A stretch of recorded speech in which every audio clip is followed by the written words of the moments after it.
అంటే ఈ తరంకి తెలియదు, మీరు అన్నట్టు ఇంతకుముందు ఫస్ట్ నుంచి మనం మాట్లాడుకుంటున్నట్టు ఈ తరములకి తెలియదు. ఎందుకు తెలుసుకోవాలంటే కేసీఆర్ దీక్ష గురించి ఎందుకు తెలుసుకోవాలి జెన్జీ బ్యాచ్ అంటే? ఎప్పుడైనా వర్తమానాన్ని అర్థం చేసుకోవాలి, భవిష్యత్తును నిర్మించాలి.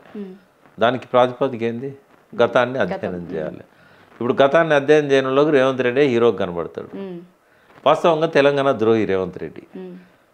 ఉద్యమకాలం మీద తుపాకి తీశాడు. జీవితకాలంలో జై తెలంగాణ అనలేదు. ఎప్పుడో టీఆర్ఎస్లో ఉన్న 2-3 1 సంవత్సరం 2 సంవత్సరాలు ఉన్నప్పుడు ఏమన్నా ఎక్కడన్నా మాట్లాడిండేమో కానీ ఎక్కడ కూడా ఆయన తెలంగాణ. ఇంకోటి చనిపోయిన వాళ్ళ లెటర్లు తీస్తే ఎఫ్ఐఆర్లో ఒక 450 దాకా ఉన్నాయి. చనిపోయి ఆత్మహత్య చేసుకున్న వాళ్ళ లెటర్లు అన్నిట్లో రేవంత్ రెడ్డి పేరు ఉంటుంది. అప్పుడున్న టీడీపీ కాంగ్రెస్ నాయకుల పేర్లు ఉంటాయి. ఈరోజు ఎవరైతే పాలకవర్గంగా ఉన్నారో చాలామంది తెలంగాణ ద్రోహులుగా తెలంగాణ ఉద్యమానికి అడ్డుపడ్డ వాళ్ళు. ఎందుకు తెలుసుకోవాలి అంటే ఇందుకు తెలుసుకోవాలి. ఈ ద్రోహులు ఎవరు, ఉద్యమకారులు ఎవరు, తెలంగాణ తెచ్చింది ఎవరు, తెలంగాణ ఇచ్చినామని చెప్పుకునే వాళ్ళల్లో ఎవరికి ఆ నిజాయితీ ఉంది, తెలంగాణ కోసం ఎవరెవరు ఏం పాటుపడ్డారు, భారత స్వాతంత్ర సంగ్రామం గురించి ఎందుకు తెలుసుకోవాలి, గాంధీ గురించి ఎందుకు తెలుసుకోవాలి అంటే మన పిల్లలకు మన చరిత్ర తెలియకపోతే వాళ్ళకి అంధకారం ఆవరిస్తుంది. భవిష్యత్తును వాళ్ళు నిర్మించలేరు, వర్తమానాన్ని అర్థం చేసుకోలేరు. తెచ్చిందెవరు ఇచ్చిందెవరు అనే దాని గురించి చర్చ వస్తుంది. దాని గురించి చర్చ వస్తే ఏం చెప్తారు మీరు నిజంగా? ఇప్పుడు ఫస్ట్ ఒక ఉద్యమానికి శ్రీకారం చుట్టడం అనేది ఫస్ట్ క్రియేటివ్. అసలు అదివరకు ఎంతమంది ప్రయత్నం చేసినా ఉద్యమ రూపం దాల్చలేదు. అంటే ఆనాడు ఇది ఉద్యమ రూపం దాల్చడానికి ఎంత మెటిక్యులస్గా కేసీఆర్ గారు ప్లాన్ చేశారు. ఒక్కొక్క డైలాగు, ఇప్పుడు బొంత పురుగునైనా ముద్దు పెట్టుకుంటా, కుష్ఠవ్యాధి వారినైనా కవలించుకుంటా, అంటే నన్ను రాళ్లతో కొట్టి చంపండి కాడి కింద పెడితే, అంటే ఇవన్నీ కూడా వాటంతర వాటి అశువుగా వచ్చేటివి కావు. ఇదంతా కూడా ఒక ఆయన మేధోమదనం చేసి ఇట్లాంటి మాటలు చెప్తే తప్ప ప్రజలు నమ్మరు. ఎందుకంటే ఆంధ్ర నాయకత్వం చెన్నారెడ్డి నాయకత్వాన్ని భ్రష్టు పట్టించింది. అదంతా పేపర్లలో ద్రోహి అని చిత్రించింది. చెయ్యని నేరానికి చెన్నారెడ్డి ద్రోహిగా చిత్రించబడ్డాడు.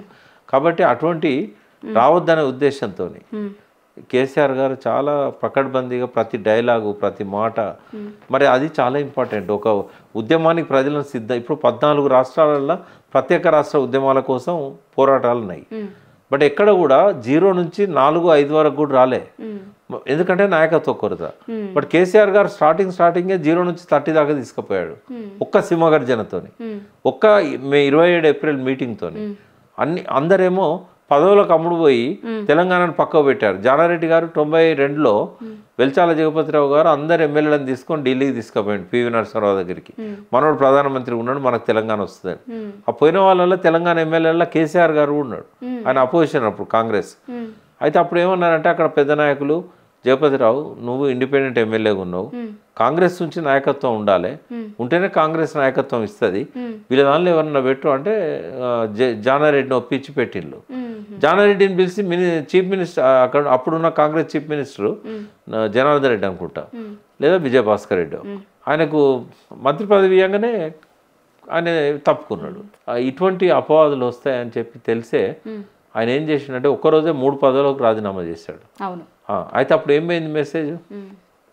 అందరు పదవుల కోసం తెలంగాణ తాకట్టు పెడితే తెలంగాణ కోసం పదవులను వదిలేసిండు అన్నది వచ్చింది. సింహగర్జన కూడా అత్యద్భుతంగా ప్లాన్ చేశాడు ఆయన. ఒక 6 నెలలు తెలంగాణ గురించి ఈ నాయకులందరినీ ఒక్కొక్కరిని పిలుస్తూ ఉండేది. వచ్చిన ప్రతి నాయకుడికి సినిమా కథ చెప్పినట్టు చెప్పేది. మనం ఎట్లా లాంచ్ చేయబోతున్నాం, ప్రజల లోపల ఎట్లా తెలంగాణ పట్ల నాయకత్వం పట్ల నమ్మకం కలిగించబోతున్నాం. అయితే ఈ సినిమా రీల్ లాగా చెప్పేది ఎవరు వచ్చినా. నేను 100 సార్లు ఆయన దగ్గర, అంటే ఏ నాయకుడు వచ్చినా చెప్పేది అన్నట్టు. అయితే ఓ రోజు నేను చిరంజీవి దగ్గర ఈ తెలంగాణ ఉద్యమం కోసం, ఆయన కూడా తెలంగాణ ఉద్యమకారుడే, తర్వాత నక్సలైట్ లీడర్ అయ్యిండు కొండపల్లి సీతారామయ్యతో పాటు. అయితే తెలంగాణ ఉద్యమం నుంచి పోయిన నాయకుడు ఆయన, డాక్టర్ చిరంజీవి, కొల్లూరు చిరంజీవి. నేను పోయి చెప్పిన కేసీఆర్ ఇంత అద్భుతంగా ప్లాన్ చేస్తున్నాడంటే, ఆయన నేను చెప్పిందంతా సీక్వెన్స్ విని మహా అద్భుతం, ఇది కనుక ఆయన చేయగలితే ఇంకా తెలంగాణ వస్తుంది పో అన్నాడు.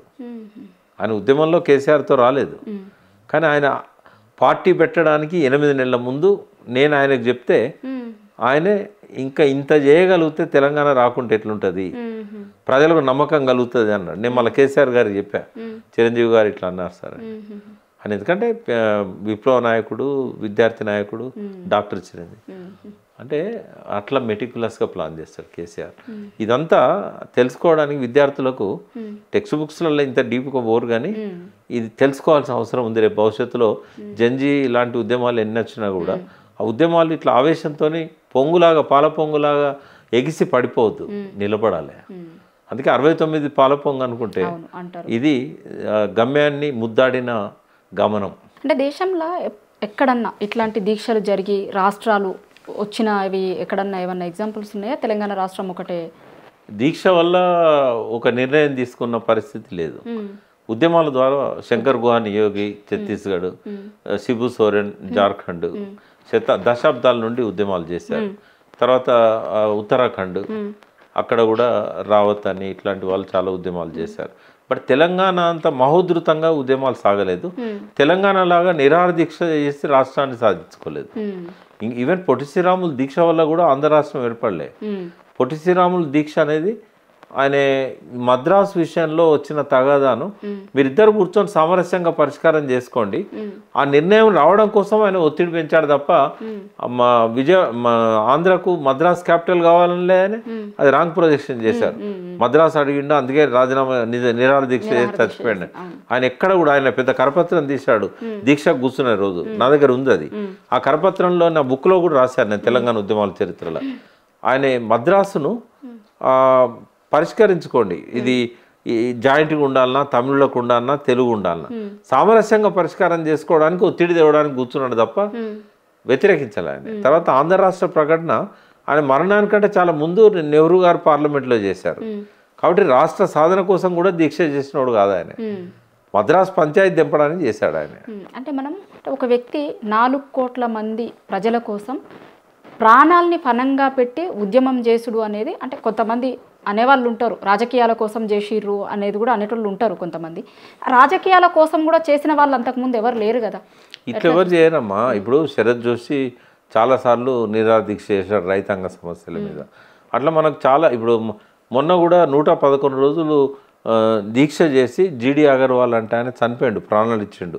ఆయన గంగానది ప్రక్షాళన కోసం, గంగానది మీద ఐడల్ పవర్ ప్రాజెక్టులు వద్దని, మంచు కరుగుతున్నది, దానివల్ల సముద్రాలు పెరుగుతున్నాయి, పర్యావరణం నాశనం అవుతుంది, ఆయన ఈ మధ్యనే చనిపోయాడు. అంతా నాకు తెలిసి ఒక 6 years అయిందో కాలేదో, కోవిడ్ కంటే కొంచెం ముందు. 111 రోజులు దీక్ష చేశాడు ఒక కాజ్ కోసం. ఇట్లా ఉన్నారు, కానీ రాష్ట్రం కోసం త్యాగం చేసింది ఒక పొలిటీషియన్. మళ్ళీ అందులో అది ఓన్లీ కేసీఆర్, ఒక అగ్రనాయకుడు. ఇప్పటి తరంకి మీరు ఇంతకుముందు అన్నప్పుడు ఫస్ట్ జెన్జీ బ్యాచ్, లేకపోతే ఒక తరం డిఫరెన్స్ ఉంది ఉద్యమం జరిగిన రోజు 2009కి ఈ రోజుకి తీసుకుంటే. ఆ చరిత్రని దాన్ని అంతా ఇప్పుడున్న తరాలకి చెప్పే ప్రయత్నము అంతగా జరగలేదేమో అని కొంత అనిపిస్తుంది నాకు. అంటే అప్పుడు పొట్టి శ్రీరాములది కావచ్చు, లేకపోతే రకరకాల ఉద్యమాలు ఇప్పుడు మనం బుక్కులలో చదువుకుంటాం, కానీ ఈ దీక్షకు సంబంధించింది పెద్ద ఎక్కువగా రాలేదేమో అని అనిపిస్తుంది మీకు. అంటే కేసీఆర్ గారు పబ్లిక్ సర్వీస్ కమిషన్ చక్రపాణి గారు ఉన్నప్పుడు, విఠల్ చక్రపాణి వెళ్ళినప్పుడు వాళ్ళు సిలబస్లో పెట్టారు. అందులో దీక్షా దివస్ కూడా ఒక ఇంపార్టెంట్ అంశంగా ఉంది, ఎందుకంటే అది చరిత్రలో ఒక మలుపుకు కారణమైంది కాబట్టి. అయితే అందులో తెలంగాణ ఉద్యమ చరిత్రను వాళ్ళు పెట్టడం, దానికి 150 మార్కుల పేపరు, అంటే Group 4లో, Group 1లో కానీ Group 2లో కానీ హైయెస్ట్ మార్క్స్ ఉన్న పేపర్ అది. మిగతా ఒక్కొక్క బుక్ ఒక్కొక్క దానికి అంశానికి 30 మార్కులు 50 మార్కులు ఉంటాయి, కానీ తెలంగాణ ఉద్యమాల చరిత్రకు మాత్రం 150 మార్కులు పెట్టారు. అంటే ఎవరు ఉద్యోగం సంపాదించాలన్నా ఆ బుక్ తరవ చదవాలి. ఆ బుక్ నేనే రాశాను. ఇప్పుడు 20-30 మంది తెలంగాణ ఉద్యమం గురించి రాశారు, కోదండరామ్తో సహా, అడపా సత్యనారాయణ. బట్ నా బుక్ అథారిటీగా నిలబడ్డది. ఇప్పుడు చక్రపాణి గారు ప్రకటించారు ఎన్నో మీటింగ్లలో. తర్వాత ప్రతి విద్యార్థి చేతిలో అదే బుక్ ఉంది, ప్రతి టీచర్ అదే బుక్, అందులో నేను రాశాను ఈ విషయాలన్నీ. అంటే ఆ దీక్షా దివస్ గురించి రాసిన దాని మీద ఎన్నో ప్రశ్నలు వచ్చినాయి. కాబట్టి పిల్లలకు ఈ తరానికి ఆ బుక్ను కేసీఆర్ గారు రిలీజ్ చేస్తూ ఇది ఒక తలమానికంగా ఉంటుంది తెలంగాణ ఉద్యమాన్ని వర్ణించిన పుస్తకం అని చెప్పారు. మీరు అన్నట్టే ఆయన కూడా అన్నాడు, ఈ ఉద్యమ కాలం అంతా ప్రకాష్ దీన్ని ఒక గమనించి ప్రత్యక్షంగా సాక్షి ఆయనే కాబట్టి దీనికి సార్థకత వచ్చింది బుక్ అని కూడా చెప్పాడు. సో దానివల్ల ఏమైందంటే ఈ జనరేషన్ చేతిలో, ప్రతి ఒక్కరి చేతిలో 10-15 జిరాక్స్ సెంటర్లే పడ్డాయి. ఆ బుక్ను జిరాక్స్ చేసుకొని పాపం ఆ 400 రూపాయలు పెట్టి కొనలేక 150 రూపాయలకు జిరాక్స్ చేసుకున్నారు. నాకు చాలా బాధ అనిపించింది, పిల్లలకు అందుబాటులో ధర లేకుండా పోయిందని. బట్ అట్లా ప్రతి ఒక్కరి చేతిలో ఇవాళ బుక్ ఉండడం వల్ల దీక్షా దివస్ గురించి కానీ పోరాటం గురించి కానీ ఎవరి చేతిలో ఉందంటే ఇవాళ కాంపిటేటివ్ ఎగ్జామ్స్ గత 10 ఏళ్ల నుంచి రాస్తున్న వాళ్ళ చేతుల్లో, కానీ ఇప్పుడు కొత్తగా ఓటకు వచ్చిన వాళ్ళ చేతుల్లో ఆ బుక్ లేదు. వాళ్ళ కోసమైనా మీడియా ద్వారా ఇటువంటి ప్రతి సందర్భాన్ని తీసుకోవాలి. మొన్న కూడా ఎవరో ఒక ఛానల్ వాళ్ళు బాగా చేశారు, ఏది మన ఆనాటి ఒక రోజు సకల జనుల సమ్మె జరిగిన రోజును, ఆ రోజు అంతా ప్రోగ్రామ్స్ పెట్టి అప్పుడు ఎట్లా జరిగింది ఏంది దాని మీద పెద్ద కార్యక్రమం చేశారు. అట్లా మనం మిలియన్ మార్చ్ ఒకరోజు చేయాలి, సాగర్ ఆరంభ ఒకరోజు చేయాలి, తర్వాత ఇట్లా దీక్షా దివస్ కాకుండా December 9 కూడా పెద్ద ఎత్తున దాని మీద మళ్ళీ కార్యక్రమాలు చేయాలి. 21 నవంబర్ కూడా విద్యార్థి జేఏసీ ఏర్పడ్డ రోజు. అంటే ఇవన్నీ చరిత్రలో మనం మర్చిపోకుండా గుర్తుపెట్టుకోవాల్సిన సంఘటనలు. అబ్దుల్ కలాం ప్రకటన చేసిన రోజు, ఇట్లాంటివన్నీ కూడా మనం చేస్తే నెక్స్ట్ జనరేషన్కి మనం ఈ చరిత్ర అంతా ఒకసారి గుర్తు చేసిన అవుతాం. November 29 అనేది ఆయన పార్టీ పెట్టకంటే ముందే ఆలోచించుకున్నాడు. 29కి ఏం చేయాలనేది 9 ఏళ్ల ముందు. చాలా మంది చెప్తారు, మీలాంటి వాళ్ళతో మాట్లాడినప్పుడు, కొంతమంది బీఆర్ఎస్ పార్టీ సీనియర్ నాయకులు కేసీఆర్ గారితో పనిచేసిన వాళ్ళతో మాట్లాడినప్పుడు, తెలంగాణ వచ్చిన తర్వాత కూడా ఎట్లుండాలి అనేది ఆ రోజే ఆయన డిసైడ్ చేసుకున్నారు. ఆయన ఆలోచించారు ఏం చేయాలి ఎట్లా చేయాలి అనేది అంటారు. 2000లో నిజమేనా సార్? అది చాలా నేనే ఉండేది కదా ఆయనతో, ఎక్కువ భాగం నేనే ఉండేది. అప్పుడప్పుడు మిగతా వాళ్ళు కూడా వస్తూ ఉండేది. మా ఇద్దరి మధ్య కొన్ని 100 గంటల డిస్కషన్ జరిగింది. అంటే తెలంగాణ వస్తుంది, వచ్చిన తర్వాత తెలంగాణలో ఏం చేయాలి ఎట్లా చేయాలి అనేది కూడా సబ్ కాన్షియస్ మైండ్కు మనం ఒకటి సాధించాలనే మెసేజ్ ఇచ్చినప్పుడు అది వచ్చింది అనుకోవాలి. ఇప్పుడు నువ్వు డాక్టర్ చదవాలనుకో, ముందే డాక్టర్ సరిత అని బోర్డు పెట్టుకోవాలి. కేసీఆర్కు అది తెలుసు, ఆ సక్సెస్ ప్రిన్సిపల్. అందుకే ఆయన సబ్ కాన్షియస్ మైండ్లోకి వెళ్ళి ఎప్పుడు అనుమానం లేదు తెలంగాణ వస్తుంది, వచ్చినాక ఏం చేయాలనేది ఆయన మైండ్లో ఉండేది. కాబట్టి అది అవసరం. ఏది సాధించాలన్నా మనము ఆ విజువల్ మన కళ్ళ ముందు కనబడాలి. మనం డాక్టర్ అయినట్టుగానే మనం అనుకోవాలి. కాబట్టి తెలంగాణ వచ్చినట్టుగా భావించి వస్తే ఏం చేయాలి. ఇప్పుడు తెలంగాణ కోసం పోయేటప్పుడు నాకేమవుతుంది అని అడుగుతారు కదా. సింగరేణి పోయండి అనుకో, తెలంగాణ వస్తే నాకేమవుతుంది సార్ అంటాడు సింగరేణి కార్మికుడు. ఓ స్కూల్ టీచర్ నాకేమొస్తుంది అంటాడు, ఓ పేరెంట్ నాకేదొస్తుంది అంటాడు, ఓ కూలాయన నాకేదొస్తుంది అంటాడు, ఓ రైతు కూడా నాకేమొస్తుంది అంటాడు. వాళ్ళకి చెప్పాలి కదా. అందుకని ఆ విజన్ ఆయన ఆవిష్కరించాడు. అంటే అంతటి విజన్ ఉన్నోళ్ళు ఇప్పుడు భవిష్యత్తులో ఎవరన్నా లీడర్లు కనిపిస్తారా మీకు? ఎవరన్నా అట్లాంటి నాయకులు వస్తారా? అప్పటికి ఇప్పటికి ఎప్పటికీ తెలంగాణలో ఏం కావాలి, ఏం చేయాలి, ఏం చేయడానికి అవకాశం ఉంది తెలిసిన ఒకే నాయకుడు కేసీఆర్, ఇంకెవరు లేరు. మేమంతా కూడా ఆయన ఏదైనా అసైన్మెంట్ ఇస్తే అది ఎట్లా ముందు పోవాలనో ఆలోచిస్తాం తప్ప ఓవరాల్గా తెలంగాణను సమగ్రంగా అన్ని రంగాలలో కూడా ఎట్లా డెవలప్ చేయాలనేది అది ఆయన చేయగలుగుతాడు. సరే ఆయనకు కొన్ని సహజమైన లోపాలు ఉన్నాయి, కానీ వీటికి అడ్డు రావు. అవి ఈ కార్యక్రమాల అమల్లో అవేవి అడ్డు రావు. ఆయన అనుకున్నది సాధించాడు. కాళేశ్వరాన్ని 3 ఏళ్లలో పూర్తి చేయాలని చేసిండు. అట్లనే మిషన్ భగీరథను నేను పూర్తి చేయలేకపోతే ఓటు అడగడానికే రాను అన్నాడు. అంటే జానారెడ్డి కూడా అది మహా అద్భుతం, ఒకవేళ నువ్వు చేయగలిగితే ఓటు అడగడానికి రానంటున్నావు, జాగ్రత్త అని కూడా చెప్పాడు అసెంబ్లీలో. అంటే తనకు తాను ఛాలెంజ్ పెట్టుకొని తను అనుకున్న సాధించడం అనేది కేసీఆర్ లక్ష్యం. ఒక్క రాత్రి క్యాబినెట్ మీటింగ్లో 42 పథకాలను అనౌన్స్ చేశాడు. ఎవరు అడిగినమ్మా? మీకు దీక్షా దివాస్ అనగానే, లేకపోతే November 29 అనగానే ఇమీడియట్గా గుర్తుకొచ్చేది ఏంది? ఇప్పుడు జనరేషన్కి చెప్పాల్సి వస్తే ఏం చెప్తారు మీరు? ఒకటి ఏంటంటే, ఆయన అరెస్ట్ చేసినా కూడా, జైలు పోయినా కూడా ఆ రోజు నా దృష్టి అంతా ఆయన మీదే ఉండే. ఈయన ఏం చేస్తారు, చంపేస్తారా, లేకుంటే ఏదైనా విషయం పెడతారా, వాళ్ళ చేతిలోకి వెళ్ళిపోయిండు అనే భయం ఉండే. అయితే ఆయన పట్టుదలతో జైల్లో ఉండకుండా నిరాహార దీక్ష చేసి హాస్పిటల్కి వచ్చి కూడా నిరాహార దీక్ష కంటిన్యూ చేసి ఆ మోసాన్ని ఇది చేయడం, అది నాకు ఫస్ట్ గుర్తొస్తుంది. ఈయన పట్టుదల, ఈయన లక్ష్య శుద్ధి, త్యాగనిరతి. అది లేకపోతే మీరు అన్నట్టు December 23 ప్రకటన లేదు, అది మన June 2 ప్రకటన లేదు, November 29 ప్రకటన లేకుండా, June 20 నిరాహార దీక్ష లేకుండా December 9 ప్రకటన లేదు, June 2 ప్రకటన లేదు. కాబట్టి తెలంగాణ ఎవరు సపోర్ట్ చేసినా కూడా 36 పార్టీలను ఒప్పించిన క్రెడిట్ ఓన్లీ కేసీఆర్. దానికోసం పార్టీ పెట్టి అందరినీ సమీకృతులను చేసిన క్రెడిట్ కేసీఆర్. ఉద్యమానికి కావాల్సిన నినాదాలను రాసింది కౌలే అయినా రాయించింది కేసీఆర్. కొంతమంది అంతా ముందే రాశారు, గద్దర్ లాంటి వాళ్ళు, గోరటెంకన్న, గూడంజన్న, అందెస్సి లాంటి వాళ్ళు. కానీ వాళ్ళందరినీ సమీకరించుకోగలిగి ఇది చేసింది కేసీఆర్. కాబట్టి ఇవన్నీ ఉంటాయి కదా. ఎవరు ఏ మద్దతు ఇయ్యక తప్పని పరిస్థితికి నెట్టబడ్డారు మిగతా వాళ్ళు.